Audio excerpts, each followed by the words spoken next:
સાસુમાં આજે જમવામાં શું બનાવું? કે બધું તો ઠીક વહુ બેટા, પણ આ શું કપડાં પહેર્યા છે આવા લગર વગર? કઈક સરસ સરસ કપડાં પહેર ને, સરસ તૈયાર થાય ને તો લાગે કઈક નવી નવેલી વહુરાણી હોય એવી. ભલે સાસુમાં તમે કયો એમ. જો સાસુમાં હવે લાગો છો ને એકદમ નવી નવેલી દુલ્હન, લાગો છો ને તમારી વહુરાણી.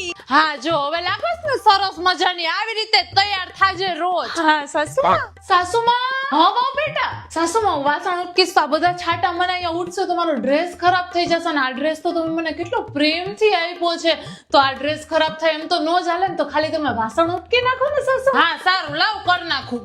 સાસુમાં ખાલી સંજવારી તો મારે કાઢવી પડશે. એમાં શું મેં વાળ બધા સરસ છૂટા રાખ્યા ને તો બધા આડા જ આવે ને, ચૂની ને બધું સચવાતો નથી, તો ખાલી સંજવારી કાઢી દે ને સાસુ. હા લાવો વહુ બેટા. અને ઉભા રહ્યો સાસુમાં, તમને પોતોય આપી જ દઉં, ભેગા ભેગું થઈ જાય ને પોતોય. સાસુમાં તમે ઓલા ખાલી હાથથી ધોવાના કપડા કાઢ્યા જ ને તો ઈ તમે ધોઈ નાખજો ને. હું ધોઈશ ને તો આ ડ્રેસ ભીનો થઈ જશે ને તો પાછો સારો નહીં લાગે, તો ઈ એક ખાલી ધોઈ નાખજો ને સાસુમાં. હું શું કહેતી હતી વહુ બેટા, આપણે તો શું મોડર્ન વિચાર વાળા કહેવાય ને, તો તું તારે તને જે કપડામાં કામ કરવું ફાવે ને એવા જ કપડા પહેરજે. તું તારે તું મને શું હસતી રમતી આટા મારતી કામ કરતી હોય ને એવી સારી લાગ વહુ બેટા. એ ના ના સાસુમાં, તો પછી હું નવી નવેલી વહુરાણી કેવી રીતે લાગીશ તમારી?